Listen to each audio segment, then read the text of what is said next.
माँ, आप तो मेरी सास के तानों और व्यवहार से परिचित हैं। मैं वहाँ नहीं रह सकूंगी।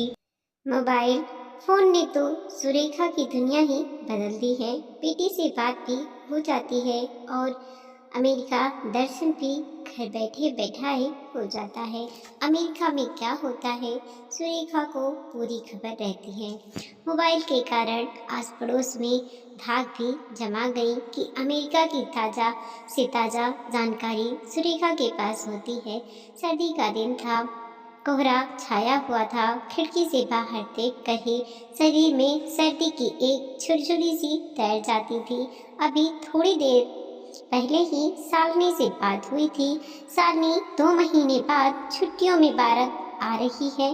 कुर्सी खींचकर आंखें मूंदे प्रसन्न मुद्रा में सुरेखा शालिनी के बारे में सोच रही थी। कितनी चहक रही थी भारत में आने के नाम से, अपनों से मिलने के लिए। मोबाइल पर मिलना एक अलग बात है, साक्षात अपनों से मिलने की बात ही कुछ और होती है। विवाह के 5 वर्षों बाद शालिनी परिवार से मिलने भारत आएगी। 5 वर्षों में काफी कुछ बदल गया है। शालिनी भारत से गई अकेली थी, वापस 2 बच्चों के साथ आ रही है। परदेश की अपनी मजबूरी होती है, सुख दुख अकेले ही सहना पड़ता है। इतने दिनों में बहुत कुछ बदल गया है। छोटे भाई की शादी हो गई, उसके भी 2 बच्चे हो गए। बड़े भाई का एक बच्चा था, एक और हो गया। नानी गुजर गई। जिस मकान में रहती थी उसे बेचकर दिल्ली में आशियाना बना लिया। पापा बीमार चल रहे हैं, दुकान अब दोनों भाई चलाते हैं। पापा तो कभी कभार ही दुकान पर जाते हैं। पंजाब का एक छोटा सा शहर राजपुरा, जहाँ शालिनी का जन्म हुआ, पढ़ी बढ़ी।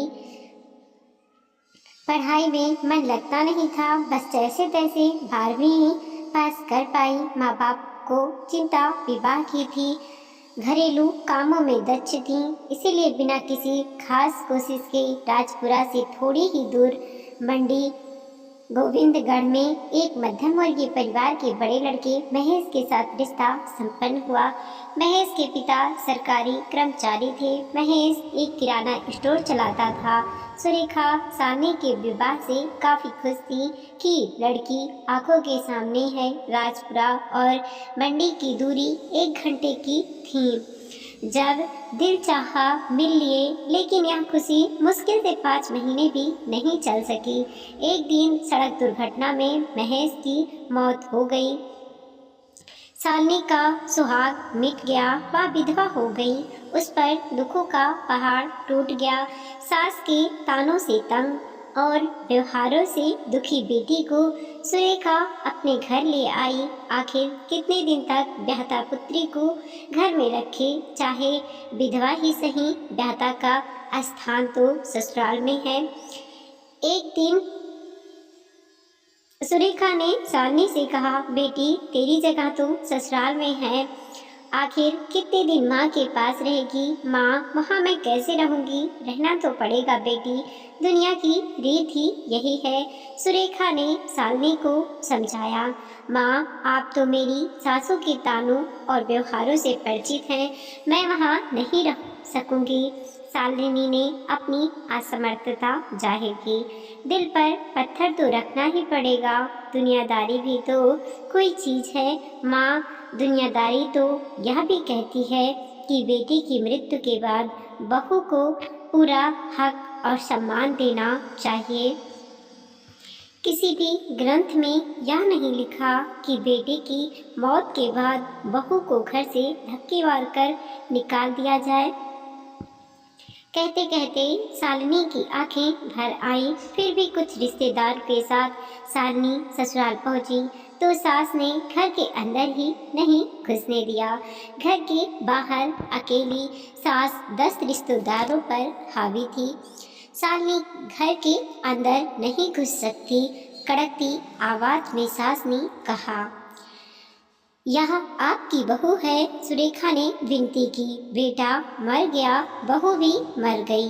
सास की आवाज में कठोरता अधिक हो गई। शालिनी के पिता ने महेश के पिता से बात करने की विनती की। जो बात करनी है मुझसे करो, मेरा फैसला न मानने की हिम्मत कोई नहीं कर सकता।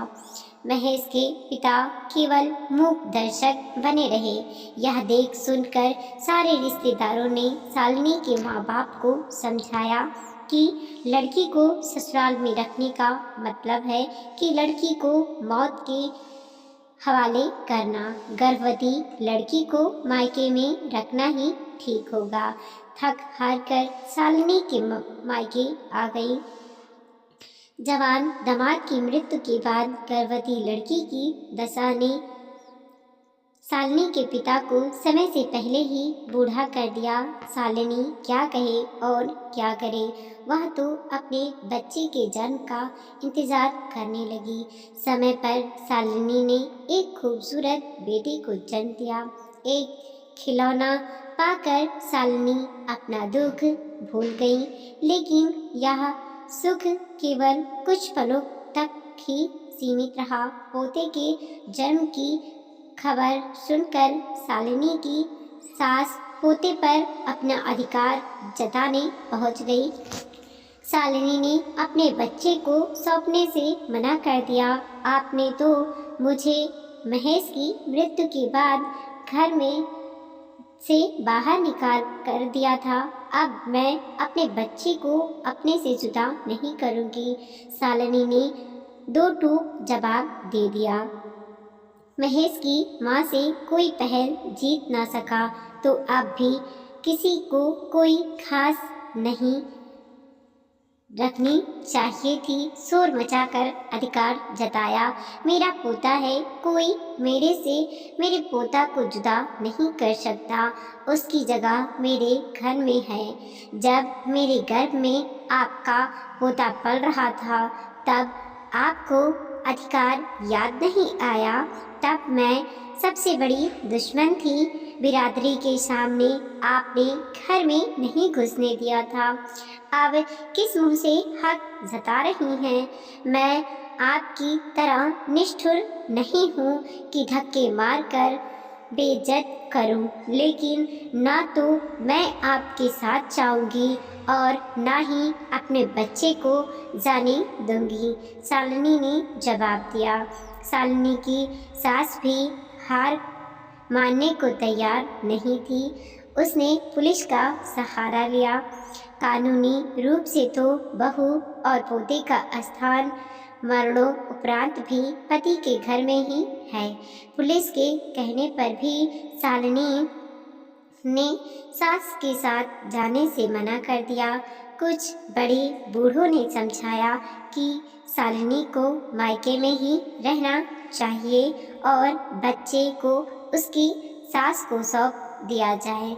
उनका तर्क यह था कि बच्चे के साथ शालिनी का दूसरा विवाह करना मुश्किल होगा। यदि उसकी सास बच्चे को पाकर खुश है तो यह शालिनी के भविष्य के लिए सही है।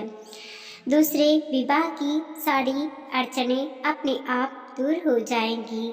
शालिनी बच्चे को छोड़ने को तैयार नहीं थी। फिर बड़े बूढ़ों के समझाने पर वह बच्चे को अपने से जुदा कर सास को देने को तैयार हो गई। सारी उम्र अकेले बच्चे के साथ बिताना कठिन है। माँ बाप भी कब तक साथ रहेंगे? जीवन साथी तो तलाशना होगा।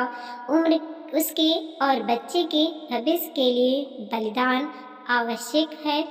कलेजे पर एक सिला रखकर शालिनी ने बच्चा सास के सुपुर्द कर दिया। सास को शालिनी से कोई मतलब नहीं था। उसे तो वंश चलाने के लिए वारिस चाहिए था, जो मिल गया। जहाँ चाहे वहाँ रहे। शालिनी के लिए वर की तलाश शुरू हो गई। अमेरिका में रहे एक विधुर से रिश्ता पक्का हो गया। परिवार के फैसले को मानते हुए 7 फेरे लेकर पति सुशील के साथ नई गृहस्थी निभाने 7 समुंदर पार चली गई। समय सभी जख्मों को भर देता है। धीरे धीरे वह अपना अतीत भूलकर वह नई दुनिया में व्यस्त हो गई। अपने अंश की जुदाई की याद आती तो कभी व्यक्त नहीं करती थी। एक बच्चे की जुदाई ने अब 2 बच्चों की माँ बना दिया। माँ से अक्सर फोन पर बातें हो जाती थी तो ऐसा लगता था कि आसपास बैठकर बातें कर रही है। वैसे तो कोई कमी नहीं खटकती थी। उदासी, मजबूरी, सुख और दुख में अपनों से दूरी जरूर परेशान करती थी। समय हवा के झोंके के साथ उड़ जाता है। आज शालिनी अपने पति सुशील और 2 बच्चों के साथ मायके आई तो माँ बेटी गले मिलकर आत्मविभोर हो गई। बच्चों को देखकर सुरेखा ने प्यार से पुचकारते हुए कहा, शालिनी, बच्चे तो एकदम गोरे चिट्टे हैं। हंसते हुए शालिनी ने कहा, बोलते भी अंग्रेजी ज़्यादा है, एकदम अमेरिकन अंग्रेजी बोलते हैं। देख हैरान परेशान होकर सुरेखा ने पूछा, हिंदी नहीं जानते? समझ सब लेते हैं पर बोलते नहीं हैं। आपकी सब बातें समझ लेंगे, शालिनी ने कहा। सर्दियों के दिन थे।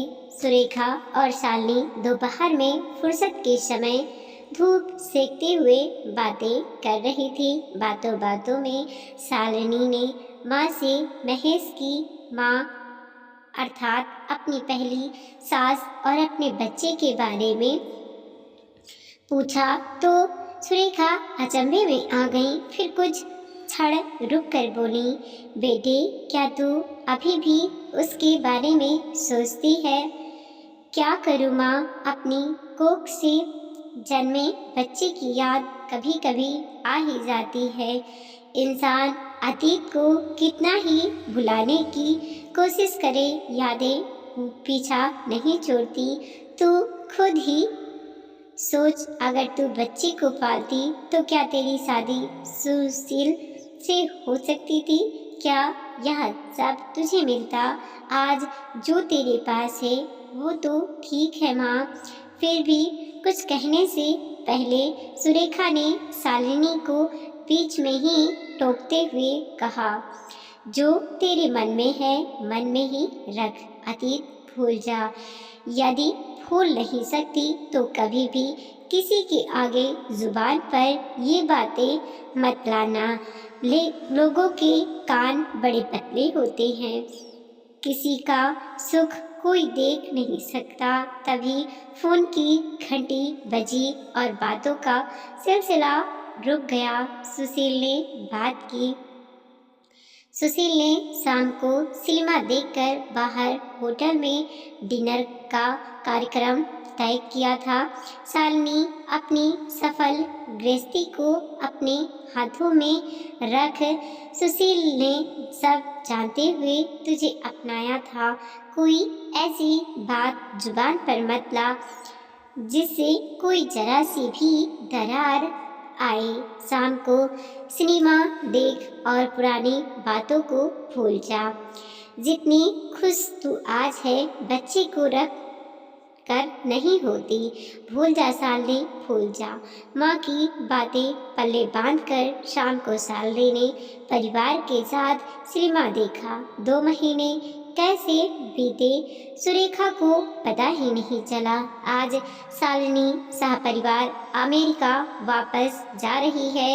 एयरपोर्ट पर बेटी को विदा करते समय सुरेखा की आंखें नम हो गई।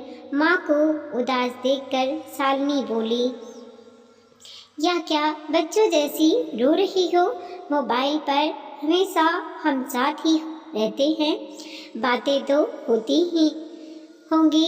तुमसे बातें ना करूं तो मन भी नहीं होता। सुरेखा को लगा जैसे फोन रिश्तों के फासले के बीच एक पुल है। शालिनी का चेहरा उसकी छलछलाई आंखों से तैरता रह गया। वीडियो को लाइक कीजिए, कमेंट कीजिए। और अपने दोस्तों के साथ ज़रूर शेयर कीजिए। चैनल पे नए हैं प्लीज़ सब्सक्राइब कीजिए और देखते रहिए मोटिवेशनल स्टोरी। मिलते हैं और अगले एक वीडियो के साथ।